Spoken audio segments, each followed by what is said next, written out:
The wind whipped across the open plains, carrying dust and whispers of hardship. On the edge of Willow Creek, where ranches stretched as far as the eye could see, a woman stumbled along the dirt road in rags that barely kept her warm. Her shoes were worn thin, her hair tangled, and her eyes hollow with hunger. Her name was Clara, and for weeks she had been searching for work, knocking on doors, swallowing her pride just to ask for scraps. But everywhere she went, she was turned away. Clara had once been the daughter of a proud family, but a run of bad luck, drought, sickness, and debt had stolen everything. All she had left was her will to survive. Yet beneath her desperate exterior lived a gentle strength, one that hadn't been broken by hardship. On that cold morning, Clara found herself standing at the gates of the largest ranch in the county, McAllister Ranch. Its sprawling fields were alive with cattle, its barns freshly painted, its fences standing tall and proud. Everyone in town knew the name of its owner, Daniel McAllister, a wealthy rancher, widower, and father of 2 little girls. People said he was a hard man, shaped by loss and responsibility, but also a man who carried himself with integrity. Clara hesitated at the gate, trembling. What chance did she have here? But hunger pushed her forward. She knocked on the heavy wooden door of the ranch house, her knuckles trembling against the oak. The door opened to reveal Daniel himself, a tall man with broad shoulders, a weathered face, and eyes that held both strength and sorrow.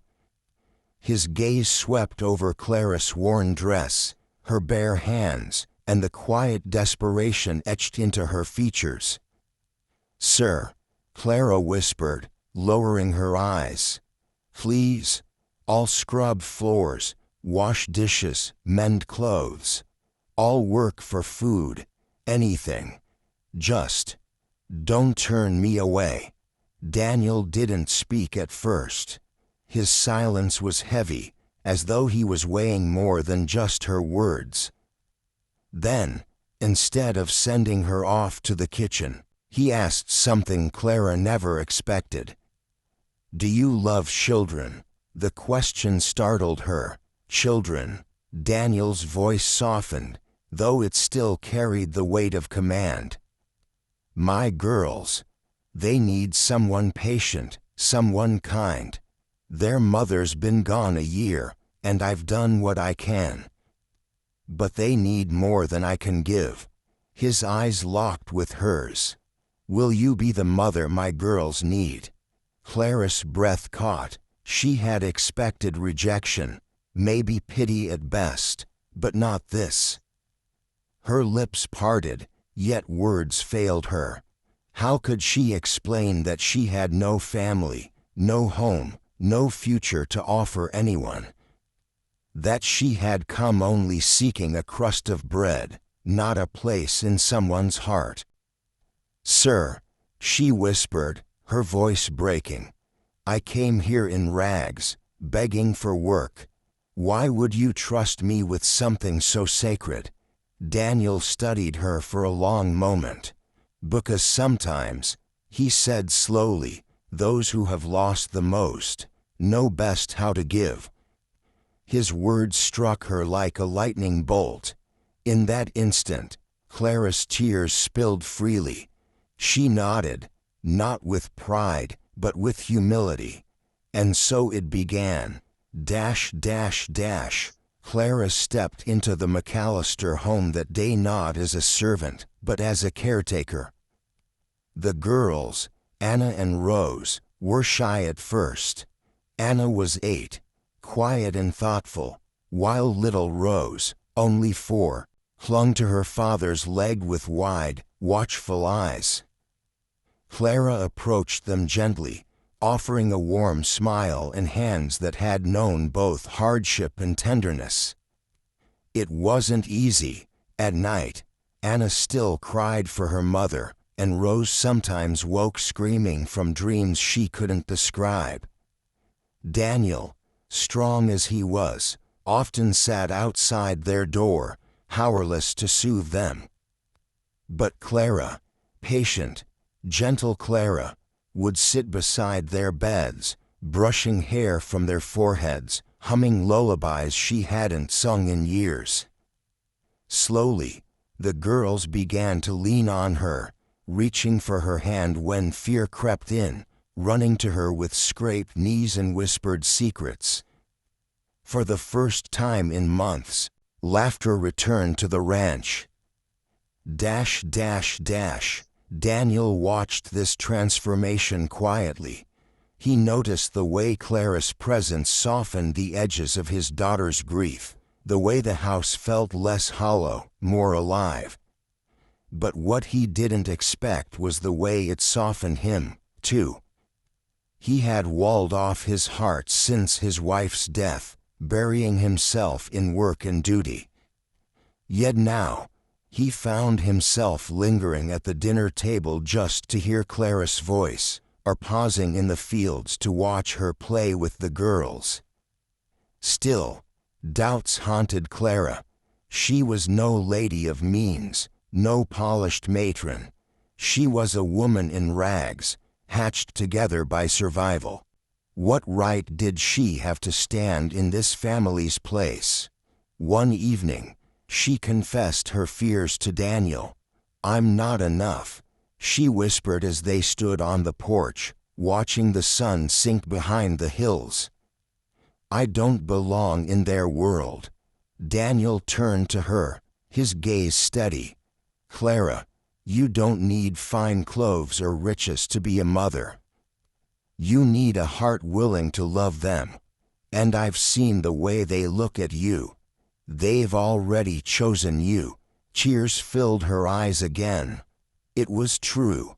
Anna now slipped her hand into Clara's when they walked, and Rose had begun calling her Mama without thinking. But the true test came one stormy night. A wild thunderstorm tore across the plains, rattling windows and shaking the ranch. The cattle panicked, breaking through a fence, and Daniel rushed out into the rain to save them. Hours passed, and the storm grew worse. Inside, the girls sobbed in terror, clinging to Clara. In that moment, Clara became more than a caretaker. She became their anchor. She wrapped them in blankets, sang through her own fear, and told them stories of hope and bravery until their tears slowed. She held them close, whispering promises that she would never let go.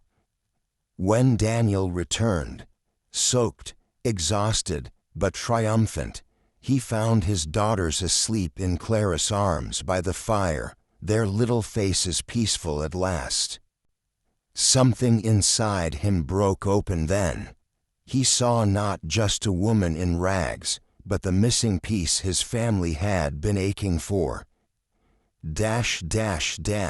Weeks turned into months, seasons changed, and slowly, Clara transformed, not through wealth or fine dresses, but through love. She became the heart of the household, the gentle hand guiding the girls, the quiet strength Daniel leaned on when the burdens of the ranch grew heavy. One spring evening, beneath a sky painted gold and pink, Daniel finally spoke the words that had been building in his heart. "Clara," he said, standing before her on the porch where it had all begun, "you came here begging for work. But what you've given us is more than I could ever repay. You gave my daughters their smiles back. You gave me hope I thought I'd lost forever. I asked you once if you would be the mother my girls need. Today, I ask if you'll also be the partner I need. Will you be my wife?" Clara gasped, her hands trembling. The weight of her journey, the hunger, the rejection, the despair, flashed before her eyes. And now, here she was, standing before a man not offering charity, but love. "Yes," she whispered through tears. "Yes, I will, dash, dash, dash." The wedding was small, held under the wide sky with only a few close neighbors. Clara wore a simple dress, but her radiance outshone any finery. Anna and Rose clung to her hands, beaming with joy, and when Daniel placed the ring on her finger, there wasn't a dry eye among them. From that day forward, Clara was no longer a woman in rags, but a mother, a wife, a cornerstone of the McAllister Ranch. And though life on the plains was never easy, the house was always filled with laughter, warmth, and the unshakable bond of a family born not of blood or fortune, but of love.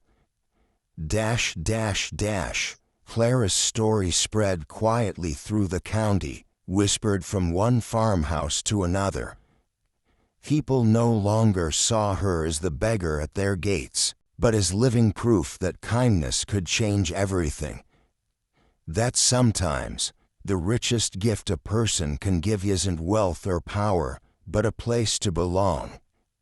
And in the evenings, as the sun dipped low and the girls played in the grass, Clara would often pause, her heart swelling with gratitude. She had come to the ranch broken, with nothing to offer but her hands and her hope. Yet in giving love, she had received more than she had ever dreamed: a family, a future, a home. Dash, dash, dash.